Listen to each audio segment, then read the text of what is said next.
Good morning. How are you? This is a sunny day. I would like to call this sunny day at the top of a hill near a near a field, a long open field.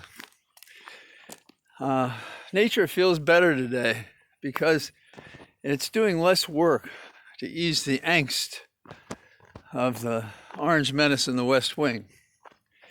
And among his final acts, in my opinion, was his true to form outrage last night, in which he claimed fraud that he can't prove and doesn't exist, and attacked the results because the man can never play fair. And he tried to cheat. But we got wind of that early enough that we were able to file mail-in ballots, and state legislatures did their work to make that easier. And so since those mail-in ballots are in the second or third wave, depending upon the procedure of a given state, we weren't sure what effect they would have, and maybe even where they would have effect until now. As I speak to you, I'm aware of two shifts. One is in Pennsylvania, which is now slipped into the Biden column, and the other, a surprise, in the South, is Georgia. And it doesn't seem to me there's going to be much to stop that trend. And similarly, we've already seen what could happen in Arizona and Nevada. So I don't think it's too much to say that maybe by the time you hear this, Biden is, if not the winner, the apparent winner of the election, which is a good thing for America. In the meantime, we shouldn't forget people like DeJoy, who somehow or other continued to ignore the law of the court and slowed the mails, even as we anticipate his slowing by voting as early as we could. We have the president, so-called for some time being, who violated all sorts of rules and laws using the White House as his campaign headquarters. And that's minor compared to the corrupt cabinet he had and the hangers-on, and they're still trying to hang on. But what we see is the gradual escape of the power of a president in the face of him losing the election. Republicans speak against him.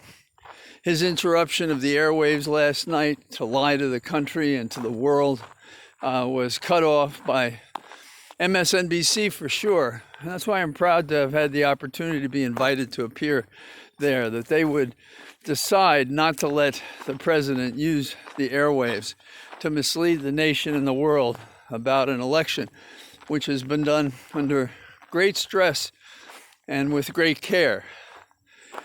None of the cases that I know of that Trump has brought to attack the election has succeeded. So we have him being confronted by the courts that he's abhorred and made such fun of. I'm going through a gate. Made such fun of that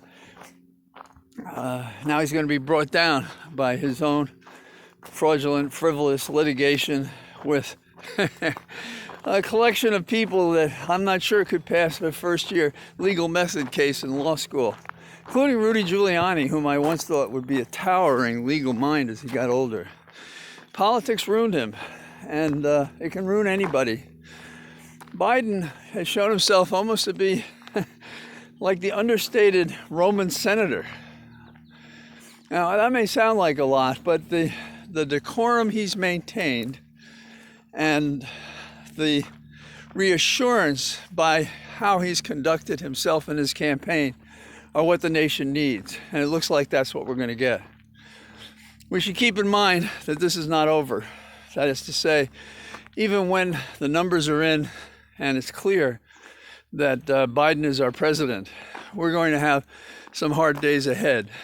And age sort of teaches us, and I mean from a young age on, that if you don't adapt, you suffer. And we're already adapting to the expectation of what this election was going to be like. And as for the Senate, I originally said that we'd lost the Senate. Well, there's a slim hope because there are 2 seats in Georgia that are going to have to run again. And these 2 Senate seats could come out in the Democratic column. Now, it's all hypothetical, but if it does, the Senate would be 50-50 with Kamala Harris being the tie vote. So, today we have a lot to be glad for. It's been a long, hard fight. Your resolution and the people of America has made the difference. And probably by the end of today, we'll have the votes for our next president, Joe Biden. So, have a good day. Talk to you tomorrow. Bye-bye.